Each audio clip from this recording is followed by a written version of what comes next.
Coming up on In-Flight Snack, do we really need an introduction for this? Quinnen Williams joins the show, the Jets all-pro defensive lineman. He's so much fun. We had a great time with him. He's funny. He's got a great personality. So great to have him on the show. So Quinnen Williams joins us next. Guys, I need to tell you that our interview with Quinnen Williams is brought to you by BetOnline. Football is back, and BetOnline is your number one information source for all your sports wagering info, with all the up-to-the-minute stats, news, scores, and matchup breakdowns.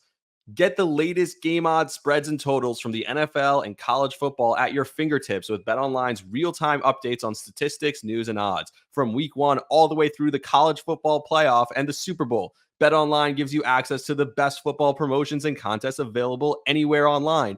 Head to the website today or use your mobile device to get in on the action.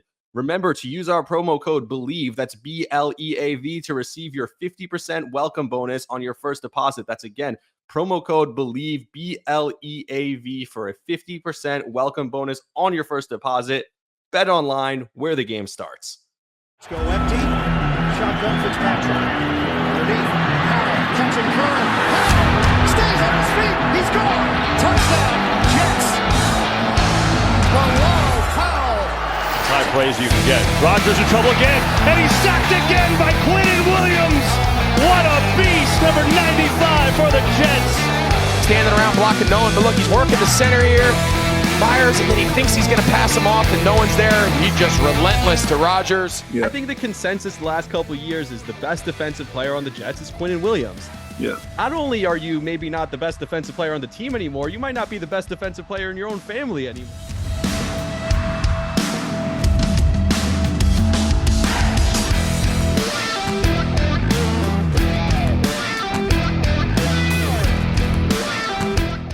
Let's make sure we play like the New York Jets. Let's go to eat a damn snack.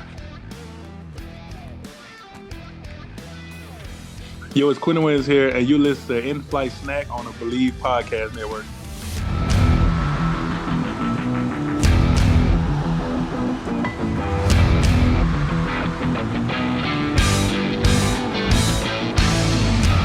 Welcome back to In-Flight Snack, a New York Jets podcast on the Believe Podcast Network.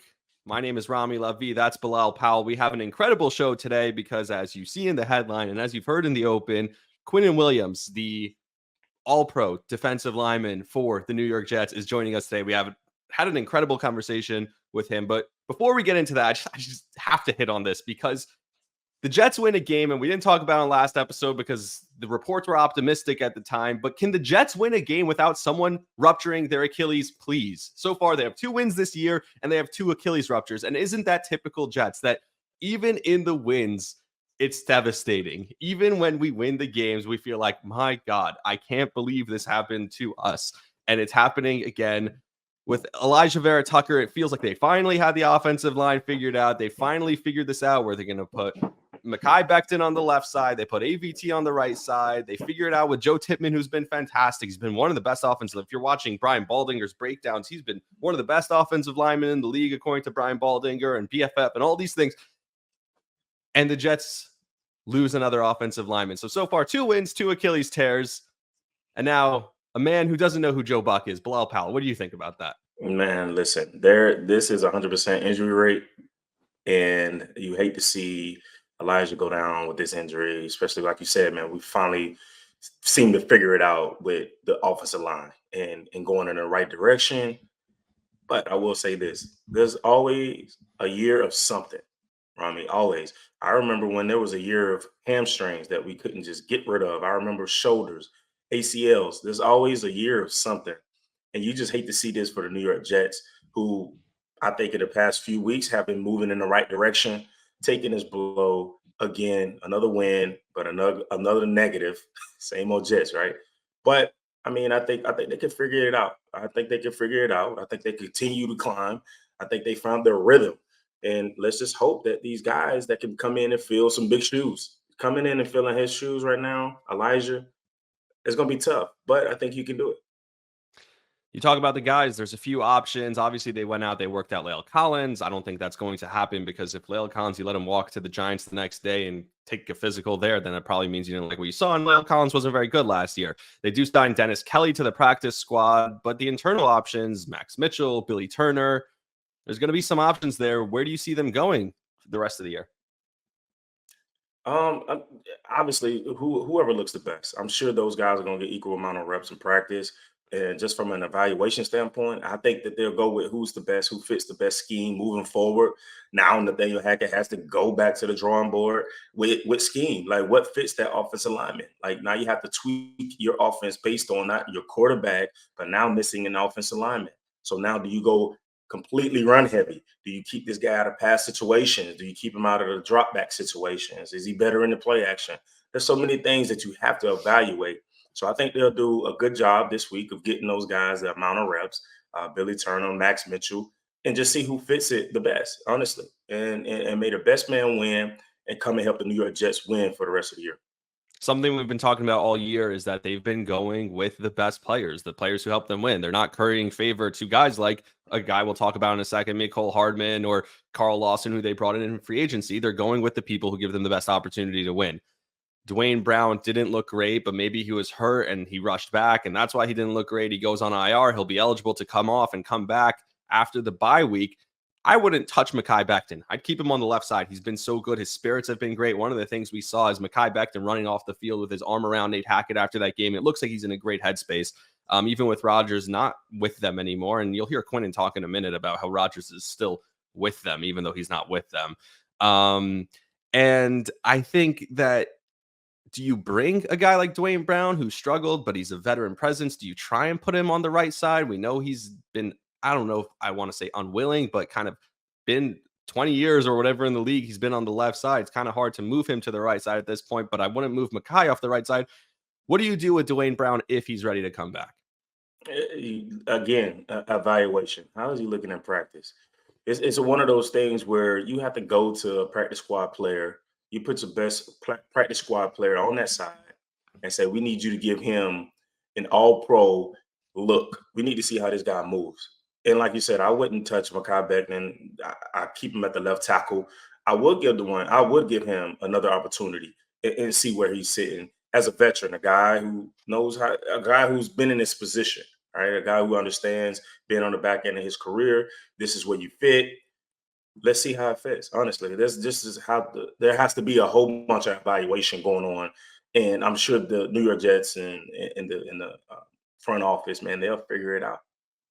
It's never easy with this team, but it's never easy with any team. That's the NFL. It's tough. You got to overcome, and resiliency was one of the big things we talked about with Quinnen. So I want to get into that real quick because we did have a fantastic conversation with Quinnen. And if you're here listening to this podcast for the first time, welcome. This is In-Flight Snack. We do this every Monday and Thursday. This is our first season doing it. Bilal, Powell, and I.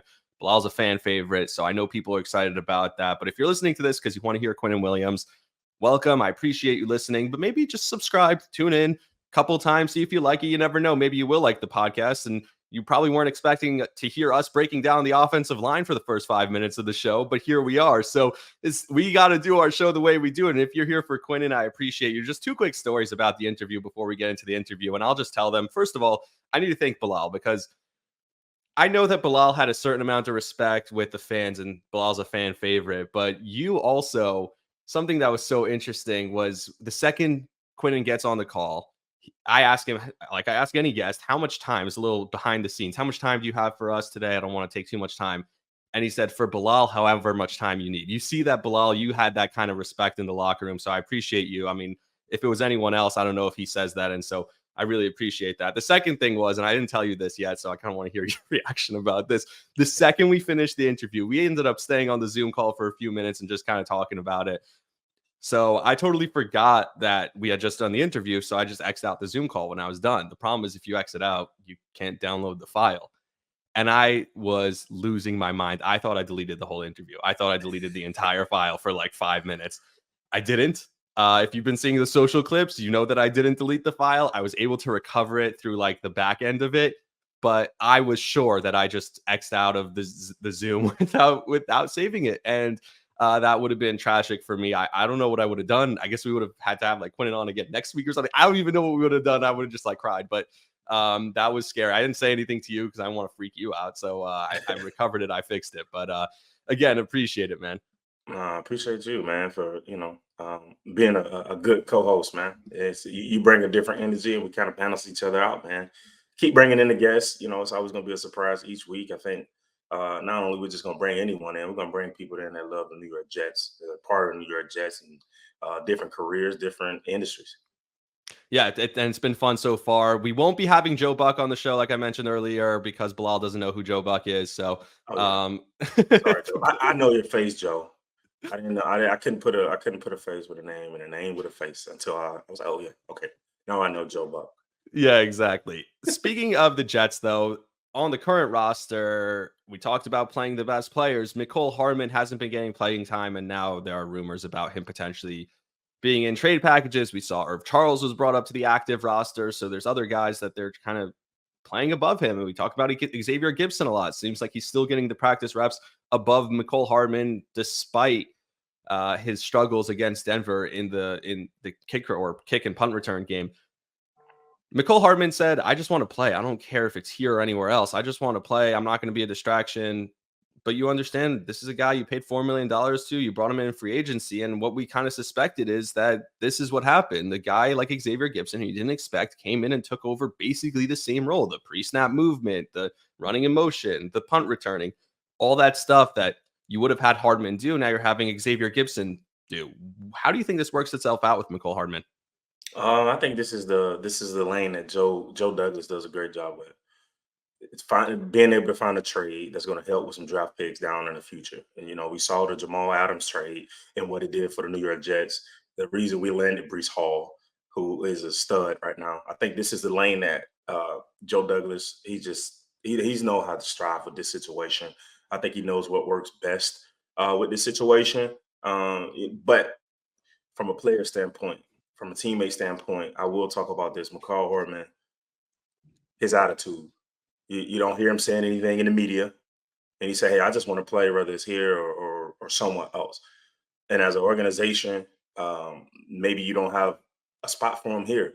But that's going to help him in the future when you're talking about character. Because the first thing that other team who's interested in the trade will ask is, how is his character? And there's always back talk.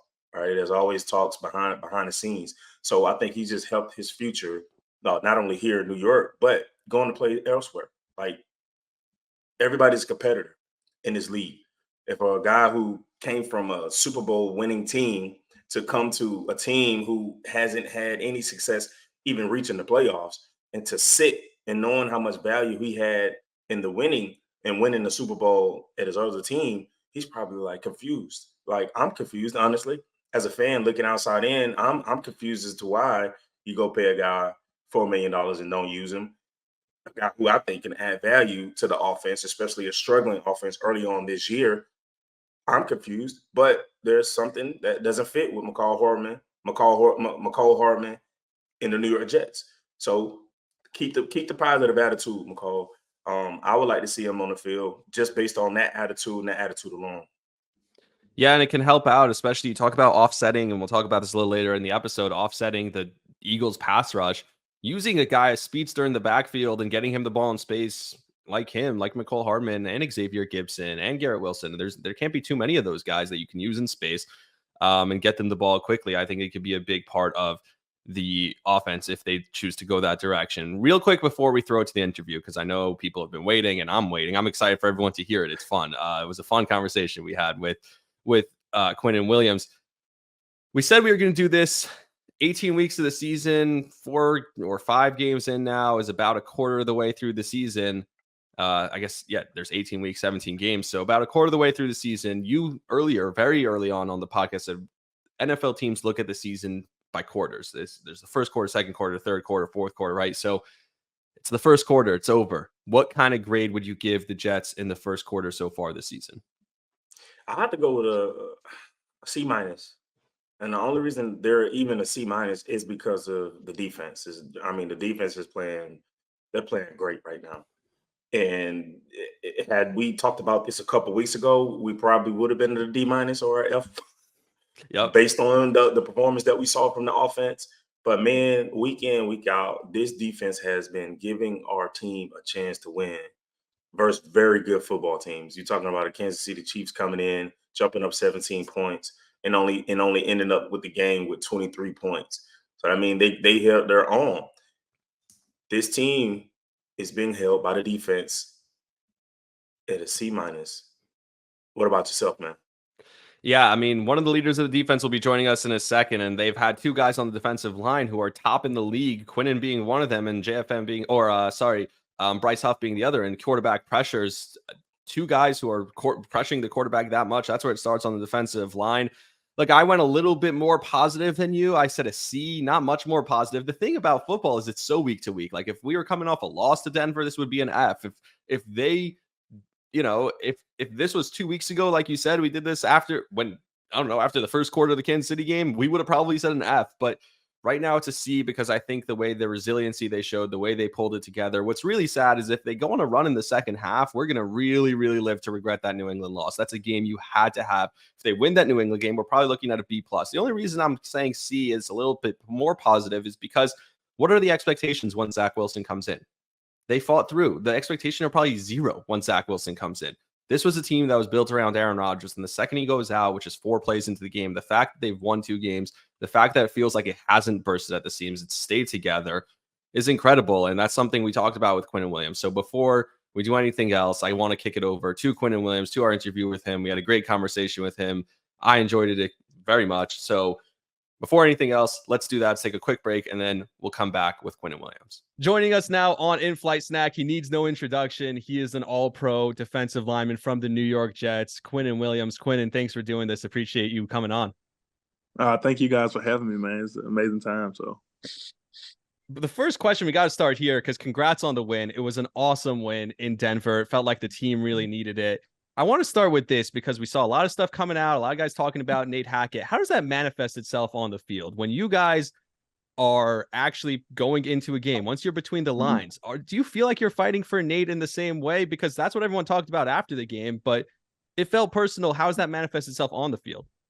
you see the stuff in the media, and you see the stuff that I guess the Denver coach said about it like early in the year and different things like that. And you definitely circle that game on the calendar with that emphasis on how he feels about Hackett and how he feels about your family. And if he feels that way about your family, I mean, he feels that way about the whole entire organization, the whole entire team. And it wasn't an emphasis, I can say. It was an emphasis to get the W for sure, because we want to go to the playoffs and we got aspirations on doing the different things that we can do as a team. So getting a W for sure, but you do have that I guess extra seasoning to make it even better after getting the W. So at the end of the game, you guys really turned up the pressure. We'll get to your brother a little bit later, but he comes on a couple of blitzes. I know last year there was some conversation back and forth, sending 3 and 4 versus bringing extra defenders. What do you prefer as a down tackle? You're usually double, sometimes even a triple team. Do you prefer an extra guy come in, or would you rather say, hey, we can get pressure with 4? Sometimes you need that extra guy, man. Like you see my brother shoot through the backfield full throttle, full speed, and get untouched sacks, man. And having that extra attention, I guess, with the double teams up front, we got an amazing defensive line group. Having that extra attention can get these free guys free sacks easy and put extra pressure on the quarterback easy. So, and later on down the line, that takes the pressure off us, because now that the offensive line have to account for CJ and Quincy blitzing.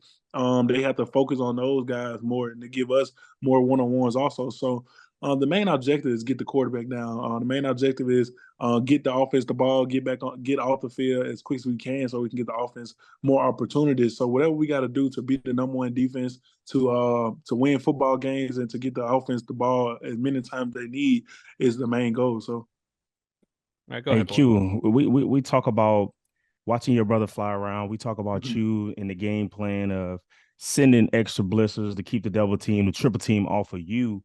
And I think a lot of people only see you show up on game days, man. But I don't think people understand, fans, they don't understand the preparation throughout the week.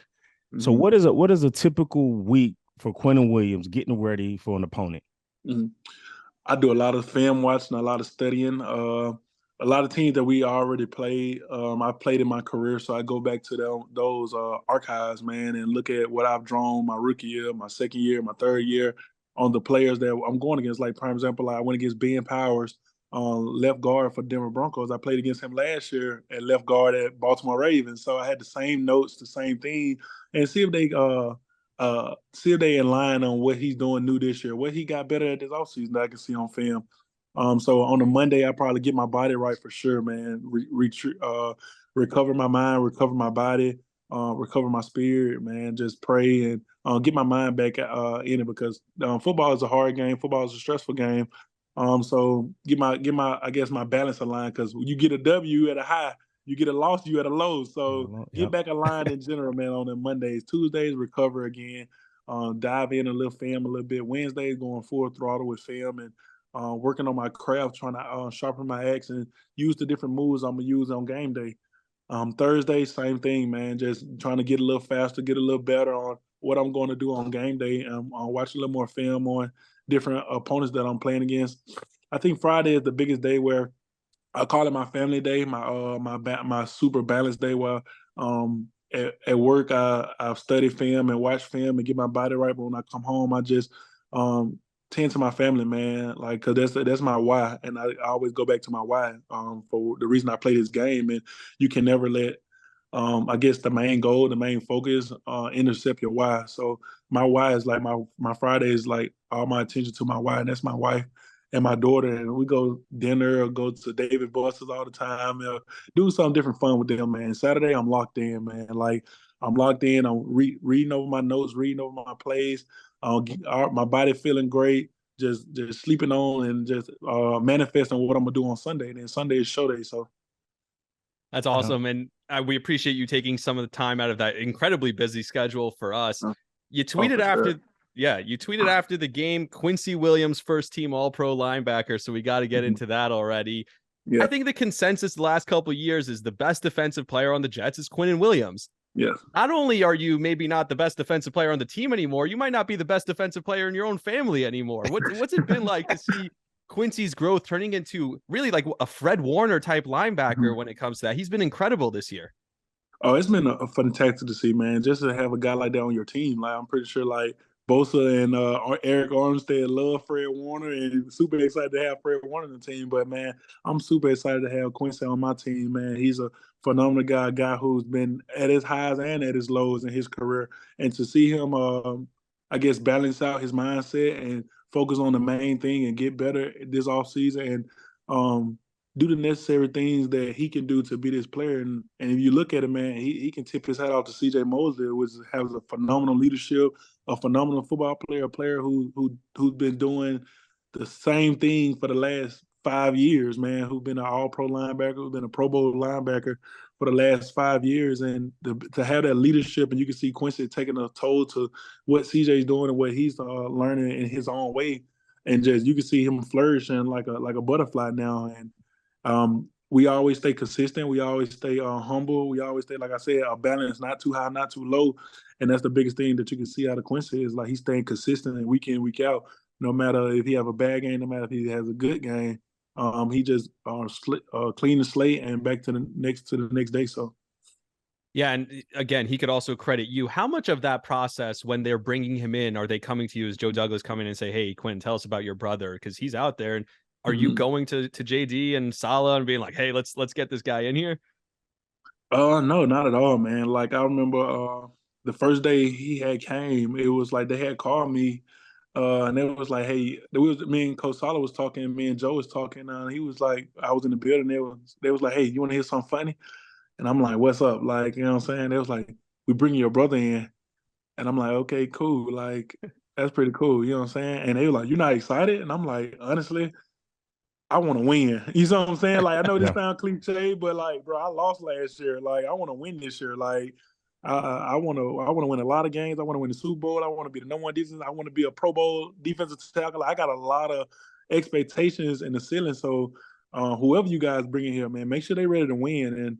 And they told me my brother was coming in, and I had talked with him. I'm like, bro, like, we fucking lost last year, bro. Like, so if you're ready to come in and win, bro, like, you got to be all in, like, all gas, no brakes when it come down to being on this defense. Like, it's no brotherly love. Like, we're going to hold each other to the same accountability that I'm going to hold CJ to, and the CJ hold me to Sauce hold me to, so I hold Sauce to.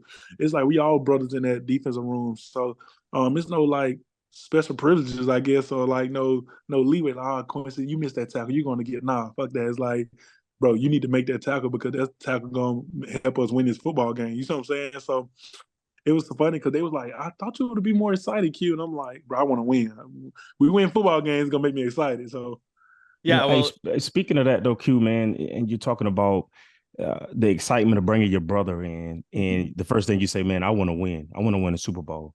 yeah. I was the same way. And that was one of the reasons why I wanted to stay around New York. I wanted to watch the Lombardi Trophy come back to New York. There was a couple times when free agency hit, I had opportunities to go play with two teams that in that same year, they ended up playing in the Super Bowl. And the third team was a playoff team. And here I was, again, not playing in the playoffs. So I understand when you say, hey, I don't care who you bring in. Just make sure when you bring them in, we're ready to win. So with that being said, man, when you signed that extension, when you signed that mega contract, you know, it's hard to get a contract in the same organization, especially when you're now winning. Yes, sir. How did that make you feel as a player, as a person, that this team looked at you to say, hey, we want to bank on you doing it? And if there's a chance you play through the second contract, you had an opportunity to get a third one, what would it mean to you to retire a Jet? I'm gonna answer that first question first, and I'm gonna answer the second question. That first question, man, when I got that contract, I put a lot of I got it the day before training camp too. So I got it the day before training camp, and my mindset went straight to the expectations I have for myself and the expectations the organization have for me. When I got that contract, it was basically saying like, Q, you're going to help us get to the destination that we all want to go. You're going to help us get to the playoffs. You're going to help us. You're going to be a big piece to help us to get to the Super Bowl. And I took that with the badge of honor. Like, I went to work, bro. Like I was the most. I think this is the year I worked the hardest I ever worked in my life because I had that badge of honor that, okay, these guys gave me this token, this blessing to say, Q, you're going to be that guy to help us get to that where we want to go. And I went to work, man. Like I held everybody accountable. I want everybody to hold me accountable. I trained hard this training camp. In this season, man, I'm working hard and just doing all I can do so we can get W's. That second question, what it mean to like retire a Jet, bro? It's amazing, bro, because honestly, I've been to the ups and downs, man. I've been through the 0-13 season. I've been through going right now when we got Aaron Rodgers on the team, man. We got a guy had a guy like Frank Gore on the team who can help us win and learn from. And to see this organization going and where we going is in the right direction, I know we're going to somewhere great because when we started off, it wasn't that great.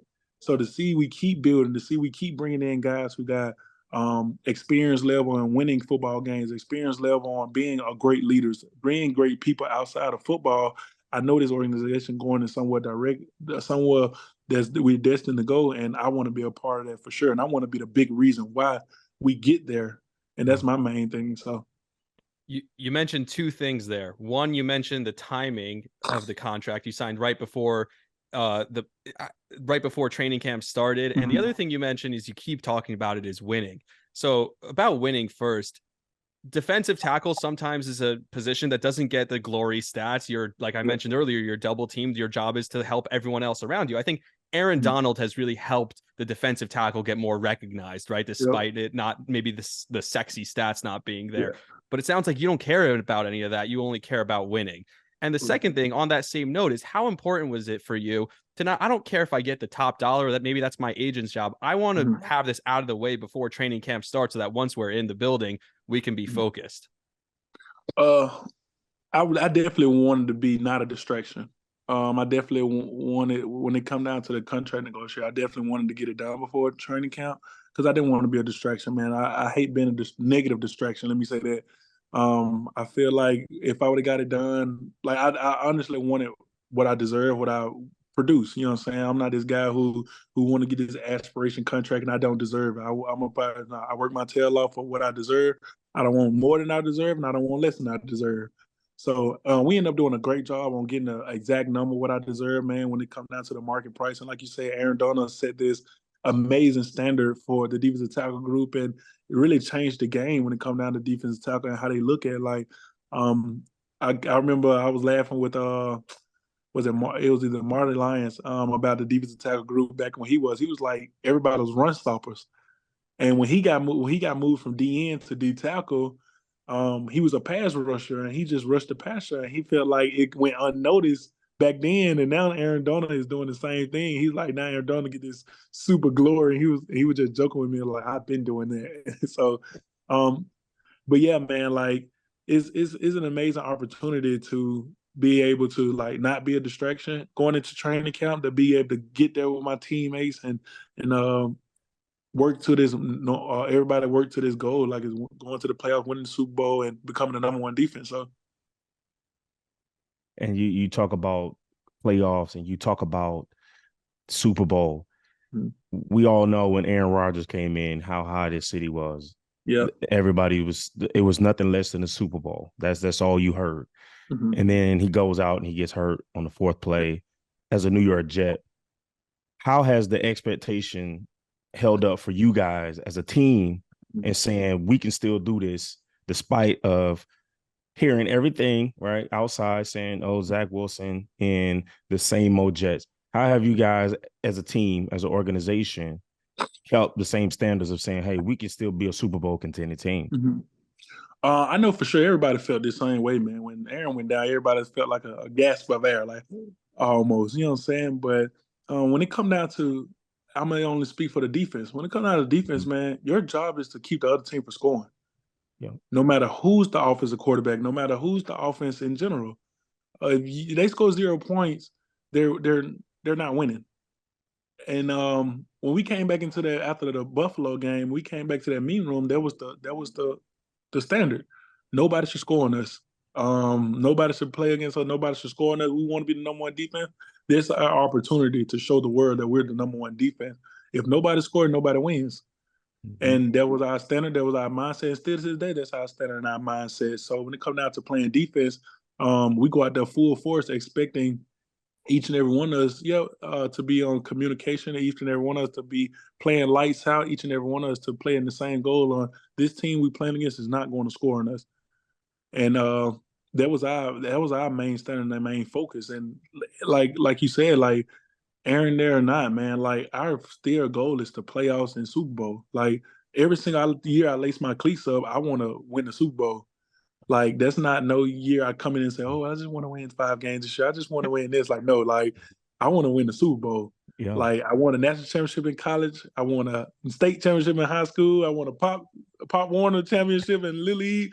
Like, I play this sport to be the ultimate champion of it. And that's how everybody's mindset is. And Aaron is not gone, man. I'll be telling people, like, Aaron is not dead, bro. Like, he's still around. He's still a leader. He's still giving advice. He's still doing him. Like, he still is a huge part of the reason why we're playing as well as we're playing right now. And he's still the reason why we're going to play even better for weeks to come and for years to come, because his infection is on winning. His infection on manifesting, being the best personally and being the best as a team has basically changed the whole culture of the Jets. So having him in general there is keeping everybody in mind on the ultimate goal is to make the playoffs and to eventually win the Super Bowl. So as a lifelong fan, I love hearing that. And I think one of the, you guys had Hard Knocks there this year, and you talk about Aaron Rodgers, and Aaron Rodgers, his leadership was such a big focus of Hard Knocks. But one of the things that I thought was my favorite scene from Hard Knocks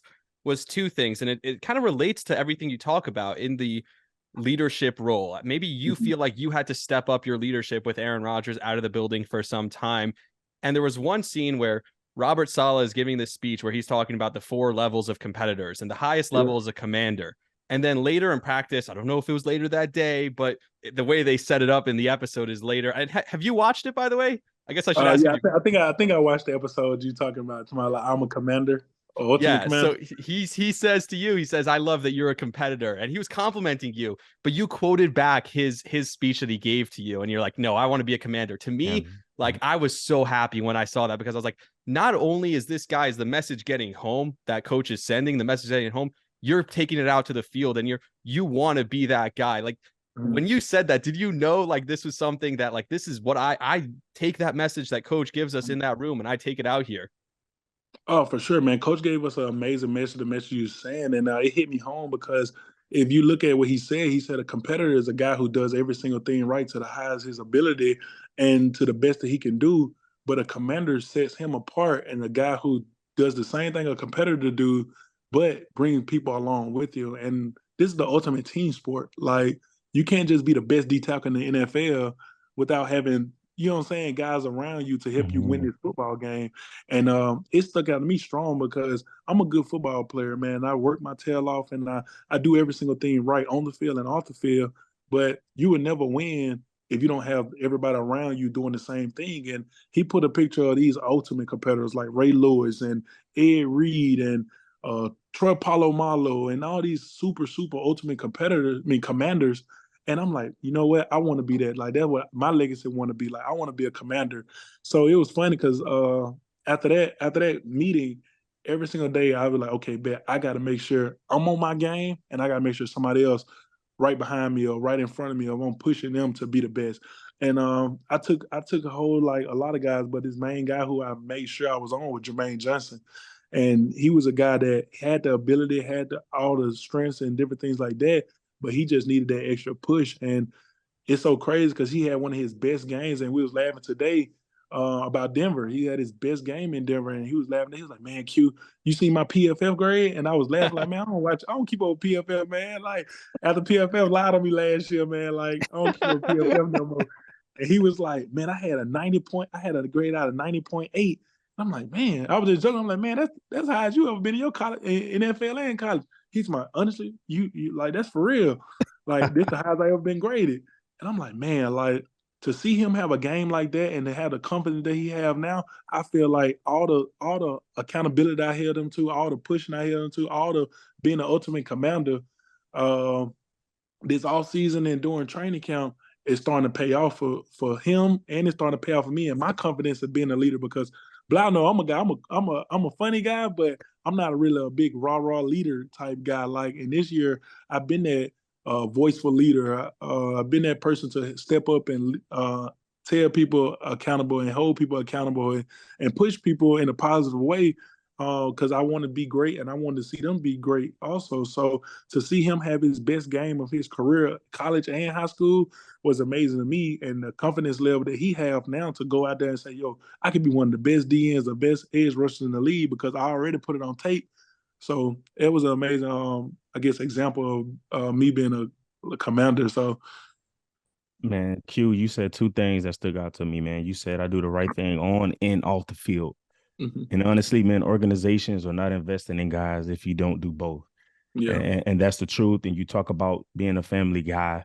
And I remember the one year that I played with you, man, the first thing you say, "Hey, man, what we going to eat?" You know, and I showed you all these spots around the city and all these different things. And now New York is your home base, right? You're 5. You know, you started your family. Congratulations too, by the way. Thank you so much. To you and Miranda. But now that Q's has been around the stepping grounds in New York City, man, what's some of your favorite spots that you like to go to, man? You know, when you do have a babysitter, what are some of the things that you and Miranda like to do around the city, man? Let the fans know. Man, I know Miranda loves shopping, man. So she loves Chanel. So she always go to the Chanel store in the city, man. Look at different stuff, buy different stuff out of there. My favorite spot, man, is probably be the shoe stores, man. Like, oh my, it got unbelievable shoe stores. You got Kilt, man. You got Flight Club. You got different stuff like that, man. When it comes down to food, man, you can get everything you want, man. So I just Google some spot and look at the stars, Google it, and be like, I'll Google like, okay, best pizza in New York City. And then go try it, or best steak in New York City. Go try it and look at the different things like that. I've been on the Food Network show. I go to the Food Network and look at different reviews and stuff like that on foodnetwork.com and look at different reviews and stuff like that. So I just be exploring, man. New York City is a jungle, bro. So in season, I stay out of the in season. But all season, I definitely explore, man. Just look at stuff new. I love going to the National Museum of History. I feel like I've been there like 4 times in 4 years, and I still haven't like walked the whole thing. So I love going there a lot. So yeah, I love New York City, man. It's cool. So I love it too, bro. I love it. Do you cook too, or you just look at the Food Network for different inspiration, where to go get food? I can cook, but I can't cook like real cook like type like that. It's this place called Sally G's in New Jersey that I love, man. Like the guy he won Chop there, and he got this amazing chicken parm and spicy rigatoni. So I love going there a lot during the season. So, but nah, I can cook, man, but I can't cook like that. I cook like my favorite foods and my favorite healthy meals like salmon and rice. So just throw it in the oven. That's about it. When you get paid, do you take all the teammates out like that to one of those spots? No, I'm super cheap, man. I don't really spend money like that, man. But I will take them to dinner and something like that. Like I will take them to soon. We'll take them to dinner or something like that, man. But man, I got an amazing group, man. I've never been around a crazy defensive line group, man. I got an amazing group this year with great veterans like Al Woods and Quentin Jefferson's guys who I'm still learning from, who really build on fellowship and build on helping each other out. So when it comes down to dinners and stuff like that, man, we just have fun, and whoever pick up the tab. So I think the personality shown through on Hard Knocks also. One of the things, though, you're a little bit quieter in the media, but then when you're on the field, when you get some of those mic'd up clips, you're a little bit louder. What's that like? Take us inside the personality of Quinnen Williams on the field, maybe, or privately with the teammates. uh I call it like my little Iron Man, like Tony Stark. Like you watch Iron Man, you're an Iron Man fan. Like I'm like Iron Man. Like on the field when I put my suit on, it's like Iron Man putting his suit on, man. He's going to battle. Like he's just super, you know what I'm saying? Like cocky, arrogant. Not really cocky, arrogant, but super confident, like killing machine. But when he take his suit off, it's like, okay, but he's a normal person. Like he just chill, quiet, likes his cars and different stuff like that. So I feel like that's me. Like I'm like a Hook. Like when I'm regular Bruce Banner, I'm just chill. But like when I turn to Hook and on the field, it's like go mode. So Well, I'm looking at the backdrop right now, and I see a bunch of slime. Listen, I know you said that Miranda is the shopper, and and now you have a chance to rep the big man swag on game day. yeah. Is there competition with the game day swag? Like, is it just something I'm gonna wake up, I'm gonna wear this? Is it planned out throughout the week, or is it just on the spur of the moment? How take us through it, man? Because you be sweated out, bro. Ever since day one, since Yeah. you walked in the door, dog. Yeah, uh it's not really thought out. It's one of those things like I'm not a big shopper, bro. So it's like it's one of those things like I love Fashion Over, man. I love like minimal. Well, it's a lot of different websites I go to, man. I just buy clothes from time to time, and then when it's game time, I see how I feel and just piece it together. Lately, I've been like a lot of Jordan suits, man. Like I love Jordan, like Jordan, my favorite brand. So I've been in a lot of Jordan suits and Jordans, man. So I just been repping the Jordan brand with Jordan suits and Jordans lately. So they came out a lot of like different windbreakers and wind suits and stuff that I like. So I've been rocking the Jordans the last game. So I have to ask this because I'd get killed by everyone if I didn't. I started doing this, even if people don't know it, but I'll sneeze and I'll just bless myself and thank myself. Was that something that you do? Is that something that you get in the habit of doing, or is that like a one-time thing? it was really a one time thing. It's funny because like I was so nervous like during that moment because like I met Deion Sanders on the spare. Like it was like a one time meet. Boom. Like okay, I'm gonna do an interview. I'm like, whoa, bro, you Deion Sanders? Like you told me I'm gonna do an interview real quick before the draft, and then I'm getting drafted. So I'm at the draft. So I'm like, it was just so many emotions going through it, and I end up sneezing and I'm so nervous that like I just hear a sneeze. And you know, anytime you hear a sneeze, your first like instance is like, bless you. You see what I'm Yeah. saying? So I was kind of having an out of body experience, I'm gonna say, like in the moment, because I'm so excited. Everything's going around. I'm just taking in all the celebrities around, all the great football players around. Like, so I'm just like, I kind of had an out of body experience when I sneezed, I just heard a sneeze and I was like, bless you. Like, and then somebody in the background said, bless you also. And I said thank you to them. So that's why it sounded I said bless you, thank you to myself. So it's a funny thing. It's so funny because I be everywhere and people be like bless you, thank you. Like I was in where I was in a state where I know ain't no football at. Like it was like Maine somewhere. Like and somebody was like roll tide, bless you, thank you. I'm like Like You what? should trademark that, man. I should, man. Yeah, it was But going viral on TikTok like 2 years later, you know? yeah, Yeah. it's still everybody see me, man. Do the sneeze, do the sneeze. And I'm like, yeah, I don't understand that was a mistake. So I seen the NBA player just did it, bro. So shout out to I didn't all the see guys, that. man. If you would have trademarked it, man, you would have got paid right there, dude. You'd owe you some money. Yeah. Oh man, oh no, man. Let's get into the Eagles week, Rami. Yes. I know you were eager to ask, so Mhm.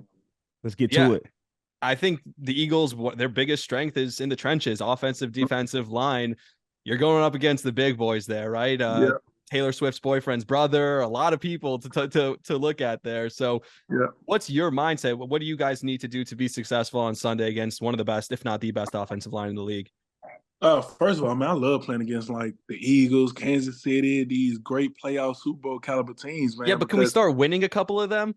Oh, for sure, man. Let's Like do it. that's the main goal, man. That's what I'm trying to get to, man. But me personally, like it takes me to a whole nother different ball game. It takes me to playing in the Super Bowl, playing in the playoffs.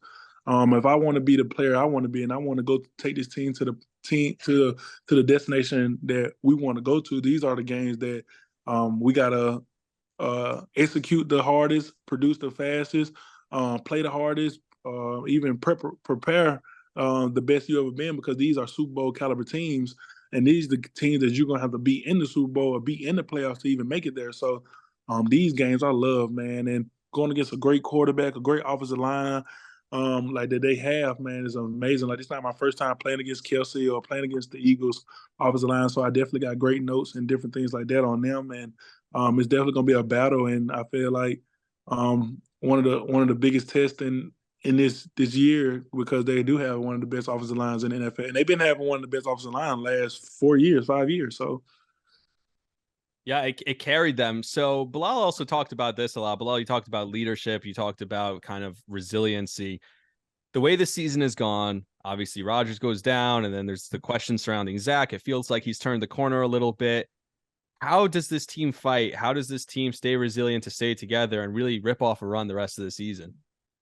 just for falling back on the ultimate goal, man. I feel like this year is one of the probably the main only year that I have been a Jet where everybody is focused in and dialed in on the ultimate goal, and that's to make the playoffs and to win the Super Bowl. And you can see games, man, where we fall short one touchdown, we fall short one field goal, we fall short just that one little instance where, man, we pull this thing around, we start firing on all cylinders, we start doing the necessary things, man, we can be a playoff team, maybe a Super Bowl team in the future. So when it comes down to the grit that we have, the fight that we have, it comes down to that ultimate goal, and everybody have that ultimate goal in their mind, and the willingness to do every single thing we can do to get to the playoffs, to get to the Super Bowl. So I think that's the main thing that we got to just keep in our brains and keep fighting for, and to make a run. So Yeah, you've given us a ton of time already. Bilal, you have anything else for us?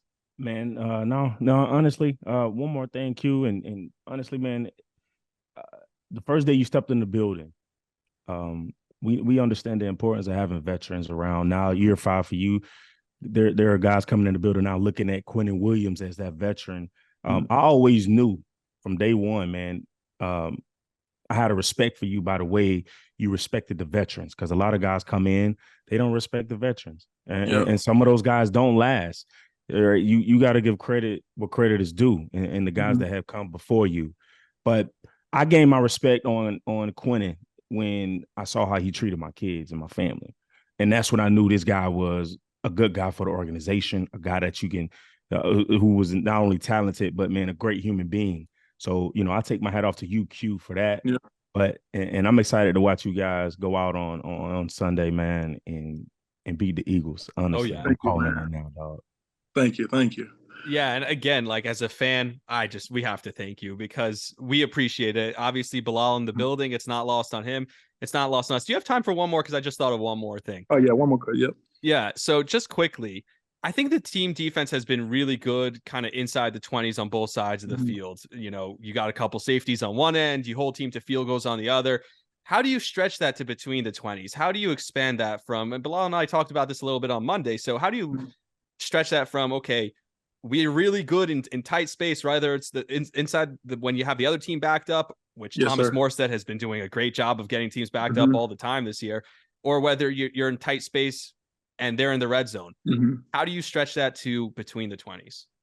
That's a big question that we all, as a leadership, especially on defense, been asking each other. And it's all about communication, man. I feel like when we get down there, in the we call it the no score zone, probably the 40 and in, the 30 and in. It's like we're firing on all cylinders. We're communicating. We're all in the right place. We're doing the necessary things we need to do to stop this team from scoring a touchdown to kick a field goal. And it's like everything is super intense and high level when it comes down to communication and firing on all cylinders. And we all tell each other, like, yo, we got to do this from the get-go to make them punt. You know what I'm saying? Like, and that's our biggest thing. Like, even last week, we got into situations where, or the week before, or even in every game this year, we get in situations where they drive the ball the whole length of the field, and we turn into the number one defense when the ball passed the 50. Mm-hmm. Like, how can we stretch this field from the 50 into the negative 30? You know what I'm saying? And that's a big emphasis that us as a defense talked about this week, even like having Denver. Like, Denver had a great quarterback run and this and that, and Kansas City quarterback runs and screens and this and that. Then you come to the after the logo, after the 50, and we become to the number one defense. Like, how can we be the number one defense from kickoff to down the kneel of the ball? And that's our biggest challenge, man. That's our biggest thing that we want to put together right now, so we can make a run and so we can become the number one defense, because that's our ultimate goal. So that question is, what you just asked is our number one thing. So Yeah, well, you're going to need to figure it out this week because Jalen Hurts is going to want to run. Is there any way to defend the tush push? I can't wait to see the coaches. Coach Saleh's an amazing defensive coordinator of mine. So I can't wait to see how, because I haven't seen nobody stop it. So I hope Coach Saleh got ideal, or us as a defensive front or defensive team got an ideal on how to stop it. So That's awesome. Yeah, well, I hope you guys do stop it. I'm rooting for you on Sunday. I do think you guys are going to upset the Eagles, and I don't predict wins every week. Bilal can attest to that. Listen, man, we really appreciate it. You gave us a ton of time. Look, Aaron Rodgers goes on with Pat every week, so if you're looking for a weekly spot, just hit us up. We'd love to have you. So we appreciate your time. Thank you, Quinnen. Thank you so Appreciate much. it, bro. All right, thank you. Thank you so much, Quinnen, for joining us. That was an awesome conversation. I had a ton of fun, and again, shout out Bilal. Getting him to come on the show, and then the way he obviously respects you was a fun conversation. So I hope you guys all enjoyed that. But to the game on Sunday, we talked about it with him. We can preview the game now.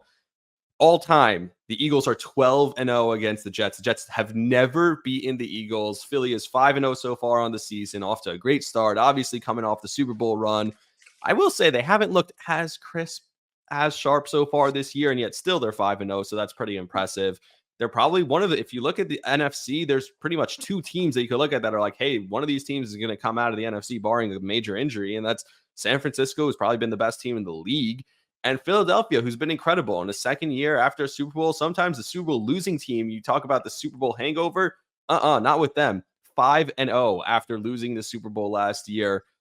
They're favored by 7 in this game. A lot of people thought it would be more, but 425 on Sunday. What are you looking to see in this game? Honestly, this game right here is going to definitely have to be a perfect game by the defense. I mean, this team has way more weapons than the Kansas City Chiefs. I mean, we have to say it.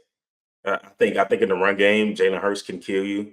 You talk about two receivers that can, catch, make you miss, and go the distance, that could take you deep.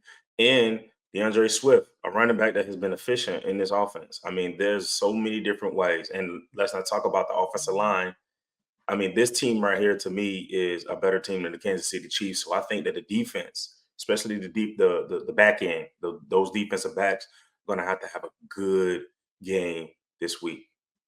Yeah, I agree, especially Devontae Smith and A.J. Brown. You're going to be relying. Looks like DJ Reed will be back this week for the Jets, so that's good news for them on the back end. And by the way, the other corners, Michael Carter and all those guys, Bryce Hall, they did really well for the Jets. So, hats off to them. And I'm sure if they need to run a bunch of corners out there, they will. But it's going to be tough. We talked to Quinnen about stopping the tush push, stopping the quarterback run. That's obviously an emphasis that this defense has. And you heard him. He said, our job is to hold them to 0 points.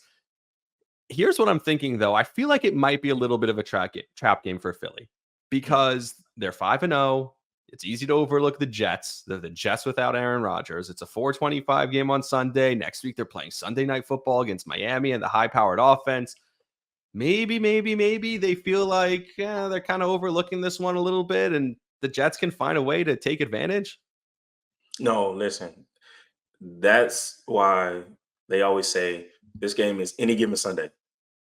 You can't overlook anyone in this league. It's not like college or any other level of football. Like, it's any given Sunday. If they're overlooking this game, it's shame on them as professionals. I think they're focused on this team. I think they're watching the same thing we're watching. They're saying that the New York Jets are getting better. They're a better football team, despite the injury that we just, experienced from Elijah. I think they're focused on the Jets. I think the Jets are now making noise, especially I know they watched the Kansas City game. Let's be honest with ourselves. And I think for the New York Jets to really go in and win this game, they have to definitely go in and win the turnover margin. You can't. You have to win the turnover margin. I'm not sure how our team will hold up against this team in the red zone.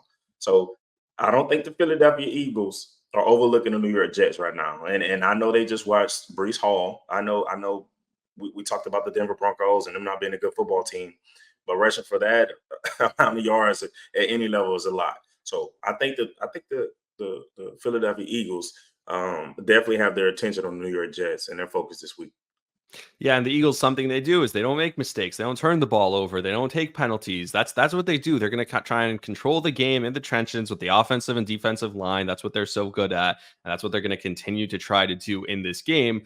What I will say, though, is where the Jets can beat them is actually kind of interesting. It's on the back end. The Philly corners are not great. You talked about the Jet corners. The Philly corners are not great. And I think if the Jets wide receivers can be good in this game, get separation, get one-on-one space, or just find soft spots in the zone, I think this game, we said this every week since Rodgers went down, but it's going to come a lot down to Zach Wilson. And so for me, that's a big part of this game. That's part of this game that I think the Jets actually can win this game. And that's my prediction. My prediction for this game is I'm taking the Jets. I don't do this every week, but I'm finally taking the Jets. I think this is the second time all year that I've taken the Jets in a game. I think they're going to win 26-20. And I think part of that is going to be getting the ball to the receivers in space, getting the ball to Garrett Wilson. Garrett Wilson hasn't scored since week 2. He scored the first 2 weeks of the season. I think he'll score another touchdown in this game. He's my touchdown scorer for the Jets in this game. I think the Jets find a way to pull this out. I don't know how, but I don't know why. I feel like they'll find a way to pull this out. I'm getting less confident as the week goes on, but hopefully I feel like they can find a way against this Eagles team. What do you have happening, and who do you have scoring for the Jets? So right now, I like us in this game. I'm not looking at this game as a bait game, but I think the New York Jets come out and they play the Philadelphia Eagles tough. I'm gonna go a little lower than your score. I'm gonna go 23-20, New York, and the first touchdown I think will be Garrett Wilson. Like you said, I think we take advantage of that the weak link of the Philadelphia Eagles defense. I think they have a good front seven, so we just have to take advantage of their secondary. So I see Garrett Wilson being my first score of the game. This is what I have as my X factor, because obviously the quarterback and the wide receivers and all that stuff is going to be huge, and Nate Hackett being creative to offset some of the pressure. But on the other side, they have the best offensive line in the league. The Eagles do. My X factor is Quinnen Williams, because he was on the pod today. No, I mean, yeah, it's fun because he was on the pod today, but also because when you're trying to get pressure against the other team, especially such a good offensive lineman, if Quinnen can take up 1, 2, 3 guys and let everyone else get pressure. Quinnen talked about that. He doesn't care about the stats. He cares about winning. He wants everyone else to do well. He loves that when he can go up and take up 2 to 3 guys, his brother Quincy or CJ or whoever it is can come on the blitz and get a free lane at the quarterback. If Quinnen Williams is in the middle, stopping the run and defending the run and making sure that they can't get to what they want to do on offense, which is run the ball, and that offensive line isn't going downhill all day, the Jets are going to have a really good chance in this game, because look, Philly's going to want to take control. They're going to want to keep the clock on their side all game. If Quinnen doesn't let them do that, it's going to be a good day for the Jets. Yeah, I'm going to go in a different angle this game. We talk about the offense. We talk about the defense. I think the big X factor this game will be the special teams. New York Jets special teams. The punter has been doing a good job. Thomas has been doing a good job all year. I think if we win the turnover battle, if we force Philly to go long field and we create an opportunity for Zach to go short field, I think we give ourselves a chance. So my X factor for this game is going to have to be the special teams. We've seen a ton of Greg Zuerlein. He won the Special Teams Player of the Week in the AFC last week. And like you said, Thomas Morstead has been probably the best punter I remember the Jets having in a while. He's been so good. He's been that good. It feels like he's pinning teams deep every single time this year. I don't want to see so much of Thomas Morstead and the kicker, Greg Zuerlein, in this game, though. I want to see more touchdowns, and I want to see less punts and less settling for field goals in the red zone. So if the Jets can also improve on that, that would be incredible. That'll do it for the episode. Again, thank you to Bilal. Thank you to Quinnen. I appreciate you guys doing this. We'll talk on Monday, hopefully recapping a Jets win. We have a lot of stuff coming up because after that's the bye week. So a whole bunch of great guests coming up next week. Until then, I'll see you, buddy. All right? All right, man. Let's go to eat a damn snack.